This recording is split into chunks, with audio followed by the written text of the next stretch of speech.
Sobre la carrera de Saúl Canelo Álvarez, el futuro escribirá muchas historias. Tomando en cuenta el modelo del periodismo farandulero que las redes sociales han conseguido alimentar en el presente, seguramente va a predominar la hazaña épica por encima de la hazaña real y la verdad va a quedar oculta en cada una de ellas.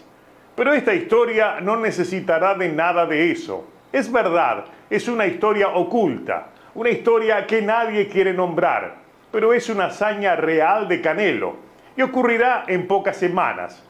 Concretamente, el 19 de diciembre, cuando se cumplan exactos 4 años o 1461 días sin pelear por un título del Consejo Mundial de Boxeo, un título que lo ganó peleando por el título de otro organismo y nunca ha peleado por él. Un título que obtuvo contra Callum Smith, que entonces era campeón de la Asociación Mundial de Boxeo en la división de las 168 libras, y en una pelea que la decidió un mes antes el propio Canelo.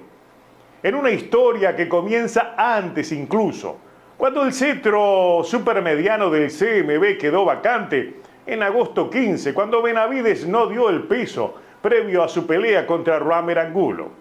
Es bueno recordar que Benavides entonces era el campeón de esa división desde el año 2017, cuando había vencido por 2 veces a Ronald Gabriel. 12 horas después de que se produjera esa pelea, en la cual ganó pero perdió el título Benavides, Canelo Álvarez exigió pelear contra el número 1, Avni Yildirim, por el vacante cetro. Canelo, también es bueno recordar, no estaba clasificado y hacía más de un año que no peleaba de manera profesional. Mauricio Sulaimán, sobre esa exigencia de Canelo Álvarez, reconoció que efectivamente lo pidió Canelo, lo que es decir, lo ordenó. Un artículo en The Athletic, ahí lo tienen en la pantalla, establecía precisamente el testimonio de lo que sucedió. Nadie le ordenó, esto es lo que quiere Álvarez, le dijo Sulaimán al periodista Lance Puymair de la revista The Athletic, que en el título lo colocó entre comillas, precisamente a la palabra pidió. Una fina ironía sobre el absurdo de que Canelo impusiera su voluntad de hacerse con un título vacante al que nunca optó mientras lo tuvo Benavides y apareció cuando increíblemente como número 1 aparecía un desconocido que a su vez lo tuvo como empleado en la fusión de sparring. Me refiero a Avni Yildirim. Lo que empezó a continuación fue un verdadero culebrón. La subasta se aplazó 2 veces. Canelo en realidad no quería enfrentar a Yildirim. Había sido su sparring y lo consideraba, evidentemente, un rival sin nivel. Todo eso en el contexto histórico que ha sido deformado por la propia prensa. Recién terminamos de ver lo que dijo Sulaimán, que la pelea la exigió Canelo, aprovechando evidentemente la oportunidad de ganar otro título sin esfuerzo. Sin embargo, luego el Consejo Mundial de Boxeo toma otra decisión totalmente absurda e incongruente a favor de Canelo Álvarez, que repito, no quería pelear contra Yildirim. A raíz de eso, el Consejo Mundial decidió sumar su título a la pelea de título organizada de apuro por el propio Canelo contra Callum Smith, entonces monarca de la Asociación Mundial de Boxeo, en el peso supermediano. Vean en ese artículo de TUDN cómo consciente o inconscientemente el relato se modifica y se legitimiza el verdadero desmadre en que se había convertido aquel culebrón. Allí dice: el campeonato mundial del CMB se encuentra vacante desde agosto pasado, cuando David Benavides no pudo dar el peso en su defensa del cetro supermediano contra Roamer Alexis Angulo. Entonces, el Consejo Mundial de Boxeo buscó que Canelo peleara contra Avni Yildirim, pero no pudo cerrarse la negociación mientras el mexicano se encontraba en el litigio con DAZN y Golden Boy Promotion. Ahora se disputará el título vacante y el ganador de la pelea Canelo Smith deberá enfrentar a Yildirim en los siguientes 90 días, siendo que es el clasificado número 2 del organismo. Eso no fue cierto. Se acomodó el relato a lo que trataban de justificar desde la locura de ser campeón a Canelo entre gallos y medianoche. Cuando el título quedó vacante, Canelo no podía pelear contra Yildirim, no estaba clasificado. Hacía un año que no peleaba. Lo había hecho en 175 libras de la Organización Mundial de Boxeo contra Kovalev y ni siquiera el cinturón franquicia lo amparaba. El punto fue que se hizo contendiente por voluntad propia y eligió otro rival también por voluntad propia. En este caso eligió a Callum Smith, que debió deshidratar más de 30 libras 4 semanas antes de la pelea, mientras cumplía un campamento express para esa pelea y en medio, por si fuera poco, de la pandemia del coronavirus. En los días previos, en la conferencia, incluso en el pesaje, Smith estuvo a punto de desmayarse.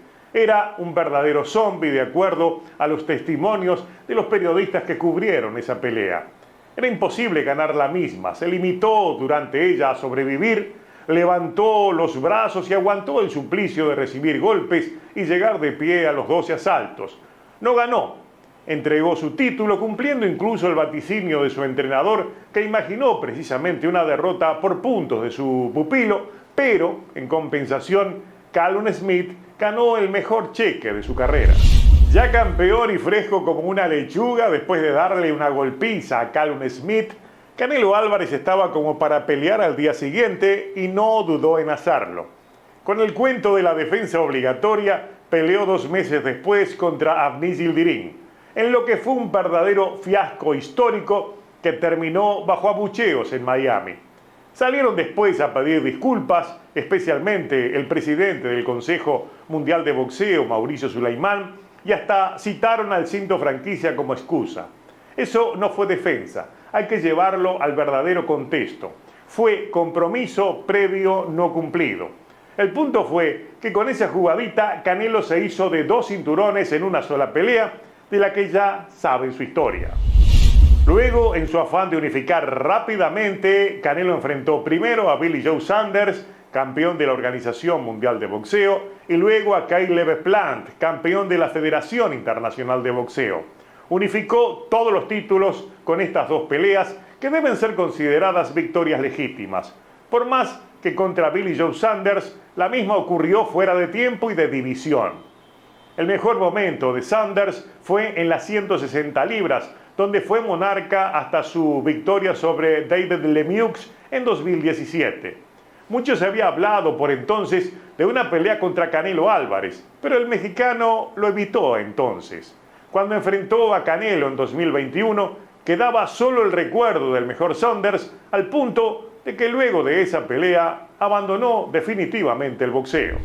La pelea contra Caleb Plant le permitió a Canelo ganar el cetro de la Federación Internacional de Boxeo, pero aquí ocurrió también otro hecho realmente contradictorio e incongruente, de esas decisiones absurdas que se suelen tomar por parte de los organismos.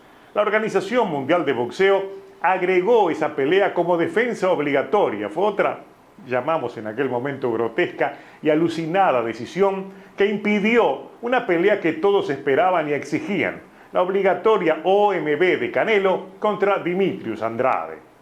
Con 4 títulos y viento en la camiseta, Canelo se sintió libre incluso de retar al mismísimo Dimitri Bivol, campeón AMB pero de las 175 libras. Ya sabemos que en esa pelea Dimitri Bivol lo aterrizó. Literalmente lo llamó al orden y le demostró que en una pelea en serio en 175 libras era capaz de perder ante un rival que lo iba a pelear a media máquina, como efectivamente ocurrió. Dimitri Bivol, sin esforzarse mucho, lo venció y lo venció sin dejar ningún tipo de dudas sobre su superioridad. Después lo que vino fue nuevamente aterrizado Canelo Álvarez, fue eligiendo rivales con el metro y la plomada, asumió una pelea de trilogía que fue otro circo contra Gennady Golovkin, una pelea que en lo previo estaba de antemano, existía el compromiso de antemano de que si Canelo perdía no había pelea. Canelo tendría que ir a una revancha obligatoria, inmediata, contra Dimitri Bivol, pero se salió de esa revancha y asumió una pelea que no debía ocurrir. En lo que fue llamado como un verdadero circo para ganar dinero, se llevó la trilogía entonces contra Gennady Golovkin, que fue la pelea siguiente.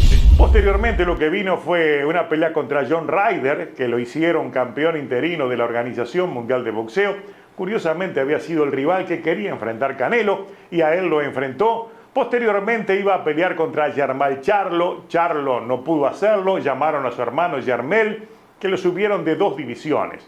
Luego vino la pelea con otro rival elegido, como Jaime Munguía, y el último de los elegidos en historia reciente fue Edgar Berlanga. Repito, todos elegidos y contratados por Canelo Álvarez. O sea, ninguna defensa ordenada por el Consejo Mundial de Boxeo, pese a que siempre hubo un obligatorio esperando. Me refiero a David Benavides. El 19 de diciembre, entonces, los dos, el Consejo Mundial de Boxeo y Canelo Álvarez, van a celebrar 4 años, lo que es decir, 1461 días, porque el 2024 es año bisiesto y hay un día más, desde aquella decisión ejecutiva del 2020, donde Mauricio Sulaimán decidió que en una pelea de título de otro organismo se le iba a sumar también el título del Consejo Mundial de Boxeo. O sea, Canelo Álvarez, cuando peleó por el título de la Asociación Mundial de Boxeo contra Callum Smith, se llevó de propina el título del Consejo Mundial de Boxeo. Lo que indica el sentido común, lo que indica, lo que piensa cualquier persona inteligente es que ese día no peleó. Simplemente recibió en una decisión ejecutiva otro título que se suma al que se sabía iba a ganar contra Callum Smith. En cierta medida es un verdadero triunfo en los escritorios de un empresario de primer nivel como Canelo Álvarez, porque lograr lo que ha logrado ese modelo de gestión sin duda es una hazaña que va a inspirar en el futuro a quien aspire a llegar a lo más alto a cuenta del cuento. Pero si esa es una conquista épica de Canelo Álvarez como empresario, ¿qué decir sobre la influencia que ha logrado ejercer sobre las decisiones de los 3 históricos organismos rectores del boxeo mundial, como la AMB, el CMB y la Organización Mundial de Boxeo? Esa debería ser una hazaña a ser narrada y relatada, pero evidentemente hoy esa es historia para otro video.